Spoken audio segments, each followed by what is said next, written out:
اس press briefing کا بنیادی مقصد بلکہ ایک ہی مقصد آپ کو مقبوضہ کشمیر میں جو حالات ہیں اس سے متعلق اور ان حالات کی وجہ سے ہمارے جو ایسٹرن بارڈر ہے بشمول لائن آف کنٹرول اور مجموعی ملکی سلامتی اس پہ کیا اثرات ہیں، کیا کیا ہے، آگے کیا ہو سکتا ہے، اس کے اوپر میں آپ سے بات چیت کروں گا۔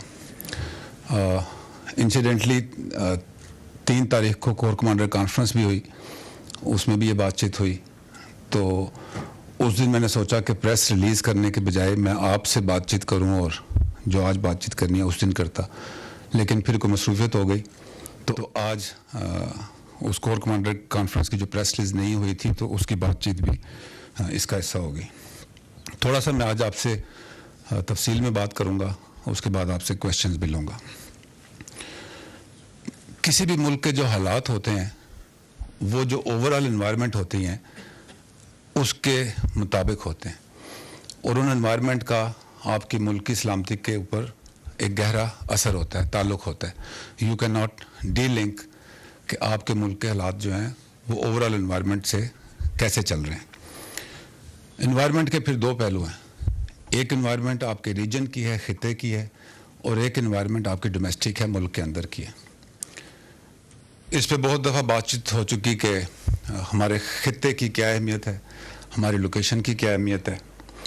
تو اگر آپ دیکھیں تو ہمارے خطے کے اندر جو ورلڈ پاورز ہیں ان کے انٹرسٹ ہیں، ان کے اکنامک انٹرسٹ ہیں، جو اکنامک کنٹسٹیشن ہے، جو جیو اسٹریٹجی کنٹسٹیشن ہے ہمارے خطے میں چل رہی ہے، اور کچھ بھی ہو جائے جو ہماری جیوگرافک لوکیشن ہے وہ پاکستان کو نظر انداز کر کے جس کے جو بھی مقاصد ہیں وہ پورے نہیں ہو سکتے۔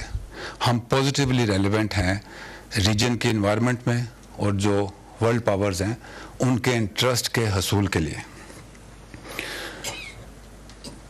ایک دفعہ پہلے بھی میں نے بات کی تھی کہ ہم کن انوائرمنٹ میں رہتے ہیں۔ ہمارے ایسٹ میں انڈیا ہے، ایک بڑی آبادی والا ملک ہے جس کے ساتھ جو اس ریجن کے پلیئرز ہیں اس کے معاشی مفادات منسلک ہیں۔ وہاں پہ آج کل جو ہٹلر کے پیروکار مودی ہیں اور ان کی جماعت ہے، ان کی حکومت ہے، تو اس 1.25 ارب کی آبادی والے ملک کے ساتھ اقوام عالم کے انٹرسٹ منسلک ہیں۔ ایک تو آپ نے یہ چیز ذہن میں رکھنی ہے۔ پھر ہمارے شمال میں ابھرتی ہوئی عالمی قوت اٹامک پاور بھی ہے، چائنا ہے، ہمارا ٹائم ٹیسٹڈ فرینڈ ہے، بہت اچھے اور گہرے تعلقات ہمارے چائنا کے ساتھ ہیں۔ تو ریجن میں جو اکنامک کنٹسٹیشن ہے اس میں چائنا کا ایک کلیدی رول ہے۔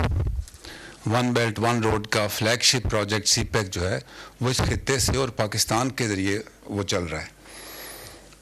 اب چائنا کے انڈیا کے ساتھ اپنے بھی بہت سارے مسائل ہیں، لیکن اس کے باوجود چائنا اور انڈیا کا ایک اکنامک کوآپریشن ہے، پرابلی $90 بلین سے اوپر کا ہے۔ تو ان اختلافات اور تنازعات کے باوجود جو اکنامک انٹرسٹ ہیں وہ دونوں کے جوائن کر جاتے ہیں۔ ہمارے ویسٹ میں افغانستان ہے۔ افغانستان جو ہے اقوام عالم کے جو انٹرسٹ ہیں اس کا بیٹل فیلڈ رہا ہے پچھلے 40 سال سے، اور افغانستان نے سوائے جنگ کے، قربانیوں کے، شہادتوں کے کچھ نہیں دیکھا ان 40 سال میں، اور اس کا پاکستان پہ بھی اثر رہا۔ پاکستان نے افغانستان میں عمل کے لیے بہت بھرپور کوششیں کی، اور اس وقت جو ریکون پروسیس چل رہا ہے اس میں بھی پاکستان کا بہت اہم کردار ہے، اور اسی تناظر میں پاکستان فوج کا ایک بڑا حصہ اوور 200,000 ٹروپس ہمارے جو ہیں وہ افغانستان کی سرحد کے ساتھ لگے ہوئے ہیں۔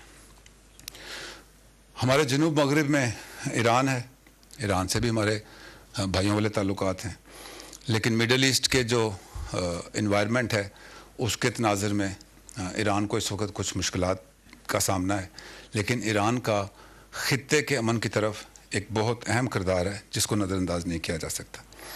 تو مجموعی طور پر اگر آپ دیکھیں تو ہمارا خطہ جو ہے ایک گلوبل پاور کنٹسٹیشن کا سینٹر ہے، عدم استحکام کا شکار ہے، اور اس انوائرمنٹ کے اندر جو حالات مقبوضہ کشمیر میں اس وقت ہیں وہ خطے کے اوورآل استحکام، امن اور ترقی کے لیے ایک بہت بڑا خطرہ بن چکا ہے۔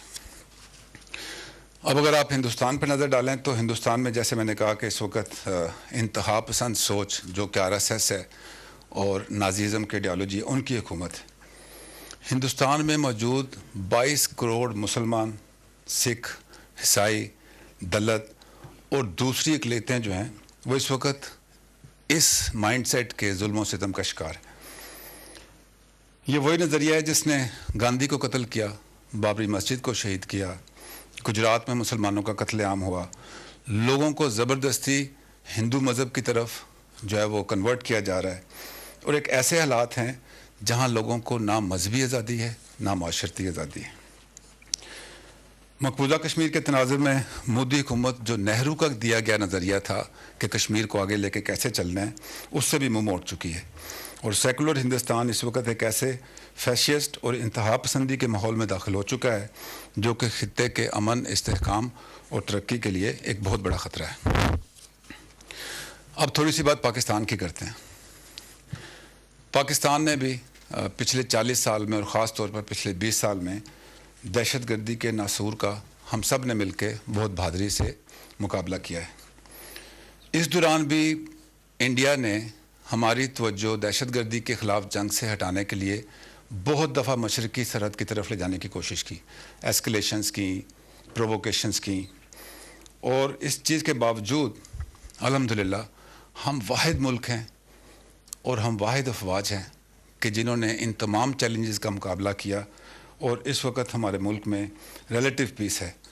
نہ صرف ہم نے اپنے ملک میں امن کی کوششیں کی، کامیاب ہوئیں، ہم نے خطے کے امن کے لیے بھی اپنا جو کردار تھا وہ ادا کیا، یعنی کہ افغانستان کی طرف.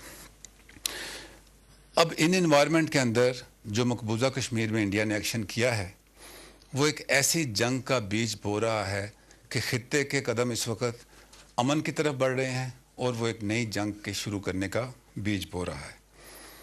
آپ کو یاد ہوگا پرائم منسٹر نے جب اپنی پہلی سپیچ کی تو انہوں نے انڈیا کو مخلصانہ ڈائیلاگ کی آفر کی، لیکن اس کے جواب میں مودی حکومت نے اپنے جنگی جہاز بھیجے جس کے ان کو منہ توڑ جواب ملا. تو اس سلسلے میں آپ نے سنا ہوگا کہ وزیر اعظم صاحب نے کہا ہے کہ اب پاکستان کی طرف سے ڈائیلاگ کی کوئی یک طرفہ پیشکش نہیں ہوگی. اب ان تمام انوائرمنٹ کو جو میں نے آپ کو ریجن کی دی ہیں اور پاکستان کی دی ہیں، تو پچھلے چند سال کے حالات پر نظر ڈالیں تو ہم یہ سمجھتے ہیں کہ جو دو نیوکلیئر پاورز ہوتی ہیں ان کے درمیان جنگ کی سپیس نہیں ہوتی. اسی چیز کو مد نظر رکھتے ہوئے پچھلے 20 سال میں بھارت نے ہمارے اوپر انڈائریکٹ اسٹریٹجی سے حملہ کیے رکھا. کلبھوشن یادو اس کی مثال آپ کے سامنے ہے. ہم نے اس کا بھی بھرپور مقابلہ کیا اور بھارت کے عزائم جو ہیں وہ ناکام بنائے، لیکن اس دہشت گردی کے نتیجے میں ہمارا بہت سا مالی اور جانی نقصان ہوا. ہم نے افغانستان میں امن کے لیے بھی اپنا بھرپور کردار ادا کیا ہے، اور یہ امید کرتے ہیں کہ جو افغان ریکان پروسیس چل رہا ہے وہ کامیاب ہو. اور اگر یہ کامیاب ہوتا ہے، افغانستان میں امن ہوتا ہے، تو ہماری جو مغربی سرحد ہے، جیسے میں نے آپ کو بتایا کہ 200,000 ٹروپس ہمارے مغربی سرحد پر لگے ہوئے ہیں، تو اگر افغانستان میں امن ہوتا ہے تو ہماری جو امپلائمنٹ ہے ویسٹرن بارڈر پہ وہ ختم ہوگی، پہلے کم ہوگی پھر ختم ہوگی. اب اس کو دیکھتے ہوئے انڈیا کیا سوچ رہا ہے کہ اگر یہ ہماری فوج ویسٹرن بارڈر سے فارغ ہو جاتی ہے تو کیا وہ انڈیا کے لیے خطرہ بن سکتی ہے. تو جو انڈیا کا ڈیزائن یہ ہے کہ اس سے پہلے کہ پاکستانی فوج ویسٹرن بارڈر سے تھوڑی ریلیف ملے یا فارغ ہو، تو پاکستان کی جو میں نے جیسے آپ کو بتایا کہ پچھلے 20 سال کی جنگ کے دوران ہماری معیشت پہ بھی اثر پڑا، ہمارے جانی قربانیاں بھی بہت ہیں. تو probably India is of the view کہ یہ وقت ہے کہ ہم کوئی ایسا کام کر دیں کہ پاکستان بھرپور جواب نہ دے سکے اگر کوئی ایسی حرکت ہو. اعتماد اور سپاہ کی قابلیت پر لڑی جاتی ہیں، عزت اور وقار کی کوئی قیمت نہیں ہوتی. اور 27 فروری آپ کو یاد رہنا چاہیے. اگر آپ نے کوئی ایسی کوشش کی تو اسکواڈرن لیڈر حسن اور ونگ کمانڈر نعمان جیسے شاہین بالکل تیار بیٹھیں. اب بات کرتے ہیں کشمیر کی. قائد اعظم نے کہا تھا اور ہمارا یقین ہے کہ کشمیر ہماری شہرگ ہے، اور یہ ایک بین الاقوامی طور پہ تسلیم شدہ تنازع ہے جس کے اوپر یو این کی ریزولوشنز ہیں. پاکستان نے ہمیشہ تکلیف کے باوجود، کشمیریوں کی تکلیف کے باوجود ہمیشہ کوشش کی ہے کہ اس کا ایک پرامن حل نکلے جو کہ اقوام متحدہ کی قراردادوں اور کشمیریوں کی امنگوں کے مطابق ہو. لیکن 72 سال سے انفارچونیٹلی جو انٹرنیشنل پاورز ہیں انہوں نے اس مسئلے پہ اتنی توجہ نہیں دی جتنا کہ اس کا حق بنتا ہے. 5 اگست کو مودی حکومت نے غیر قانونی اور غیر اخلاقی اقدام اٹھاتے ہوئے جو مقبوضہ کشمیر کی پہلے سے ہی ایک غیر قانونی اور غیر اخلاقی انیکسیشن تھی اس کو اور خراب کر دیا. انسانی حقوق کی خلاف ورزیاں جو ہیں وہ تیز کر دی ہیں. تو اب یہ مسئلہ پاکستان اور ہندوستان کے درمیان کوئی آئیڈیالوجی کا یا جغرافیائی تنازع نہیں رہ گیا. یہ تاریخ کا انسانی حقوق کی خلاف ورزی کا بدترین المیہ بن گیا ہے جس کا حل ہونا بہت ضروری ہے. اور یہ جو ریووک کیا انہوں نے آرٹیکل 370 اور 35A، آئی ایم شیور آپ نے اس پہ بہت بات چیت بھی کی ہے. اس کے ڈیزائن میں یہ ہے کہ مقبوضہ کشمیر کی ڈیموگرافی کو اس طریقے سے چینج کیا جائے کہ کشمیریوں کو وہاں پہ رہنا مشکل ہو جائے. پچھلے 1 مہینے سے مقبوضہ کشمیر کے عوام جو ہیں 72 سال سے جاری ظلم و ستم کی انتہا پر ہیں. تمام آبادی اپنے گھروں میں قید ہے، اسکول بند ہیں، ہاسپٹل بند ہیں، ذرائع آمد و رفت بند ہے، میڈیا بلیک آؤٹ ہے، ہر گھر کے باہر بندوق بردار سپاہی کھڑا ہے، سیاسی لیڈر قید ہیں، کھانا پینا ادویات سب ختم ہیں. زندگی جو ہے وہ سٹینڈ سٹل پہ آئی ہوئی ہے. کشمیریوں کی نسل کشی بھی کی جا رہی ہے. یہاں تک کہ آپ نے دیکھا ہوگا کہ جو سین وائسز ہیں انڈیا کی ان کو بھی بند کرنے کی کوشش کی جا رہی ہے. ایون ان کے جو اپوزیشن لیڈر تھے ان کو سری نگر کا دورہ بھی نہیں کرنے دیا. اب پاکستان نے اس سلسلے میں کیا کیا ہے، کیا اس کے ریزلٹس نکلے ہیں اور ہمارے پاس آگے آپشنز کیا ہیں. اس کے لیے میں تھوڑا سا آپ کو 2 چیزیں دکھانا چاہتا ہوں. ایک ہے کانفلکٹ اسپیکٹرم اور ایک ہے رسپانس اسپیکٹرم. اگر آپ اسکرین پہ دیکھیں تو جو کانفلکٹ اسپیکٹرم ہوتا ہے سب سے نیچے پیس ہے، 2 ملکوں کے آپس کے ہوتے ہیں اور پیس ٹائم کمپٹیشن جو ہیں وہ چلتے رہتے ہیں. اس سے اوپر پھر کنونشنل وار لائک آپریشنز ہوتے ہیں جو کہ پچھلے 70 سال سے آپ دیکھیں کہ LOC کے اوپر وقفے سے چلتے رہتے ہیں. پھر سب کنونشنل وارفیئر ہے. سب کنونشنل یعنی کہ وہ کنونشنل وار نہیں ہوتی، سب کنونشنل اس کے نچلا درجہ ہوتا ہے جیسا کہ پچھلے 20 سال ہم نے لڑی ہے ملک کے اندر افغان سرحد پہ اور اس کے ساتھ. اس سے اوپر کنونشنل وار ہے اور آخر پہ جو اسٹریٹجک کیپیبلٹی ہوتی ہے دونوں ملکوں کی وہ آتی ہے. اب اس اسپیکٹرم کو ذہن میں رکھیں تو آپ دیکھیں گے کہ پیس ٹائم کمپٹیشنز ہمارے جاری رہے اور پچھلے 20 سال چونکہ دونوں ملک جو ہیں وہ نیوکلیئر کیپیبلٹی رکھتے ہیں، کنونشنل وار کی سپیس نہیں ہے، تو پچھلے 20 سال ہم نے یہ سب کنونشنل جنگ لڑی ہے اور کامیابی سے لڑی ہے. اور اس کے ساتھ ساتھ اوورال انوائرمنٹ میں جو آپ بات کرتے رہتے ہیں ہائیبرڈ وار کی، جس کا ہائیبرڈ کانفلکٹ جو ہے فیز 1 ہوتا ہے، وہ بھی ہم پچھلے 20 سال سے ساتھ لڑ رہے ہیں اور 5th جنریشن وارفیئر کے حملے بھی آپ دیکھ رہے ہیں کہ وہ ہمارے اوپر جاری ہیں. اب اس اسپیکٹرم کو ذہن میں رکھتے ہوئے دیکھیں کہ ہمارے پاس رسپانس آپشنز کیا ہے. جنگ لڑنا جو ہوتا ہے وہ جنگ کا حصہ ہوتا ہے. آئی مین ٹو سے جو وار فائٹنگ ہے، جو ملٹری کمپوننٹ ہے، وہ اوورال ملک کی جو جنگ ہوتی ہے اس کا حصہ ہوتی ہے. وار فائٹنگ سے پہلے اور پھر وار فائٹنگ کے دوران جو دوسرے ایلیمنٹس ہوتے ہیں نیشنل پاور کے وہ اپنا کردار ادا کرتے ہیں. اس میں آپ دیکھیں ڈپلومیسی ہے، اکانومی ہے، انفارمیشن ہے، انٹیلیجنس ہے، فنانس ہے، لا فیئر ہے. تو جو اوورال وار سیناریو ہوتا ہے اس میں جو ملٹری کے علاوہ باقی ایلیمنٹس آف نیشنل پاور ہیں ان کی لائنز آف آپریشن ہوتی ہیں تو جو بتدریج چلتی ہیں. ہندوستان کے اس غیر قانونی اور غیر اخلاقی اقدام کے جواب میں حکومت پاکستان، یہ جو میں نے آپ کو باقی ڈائم فیل دکھایا ہے، ان تمام ایریاز میں لائنز آف آپریشن چل رہی ہیں. ڈپلومیٹک رسپانس چل رہا ہے، آپ کا انٹیلیجنس کا رسپانس چل رہا ہے، انفارمیشن کا رسپانس چل رہا ہے. تو اس کے نتیجے میں دیکھیں کہ ہم نے مسئلے کو اقوام متحدہ کی سیکورٹی کونسل میں بھی لے کے گئے جہاں 50 سال کے بعد مسئلہ کشمیر پہ بات ہوئی.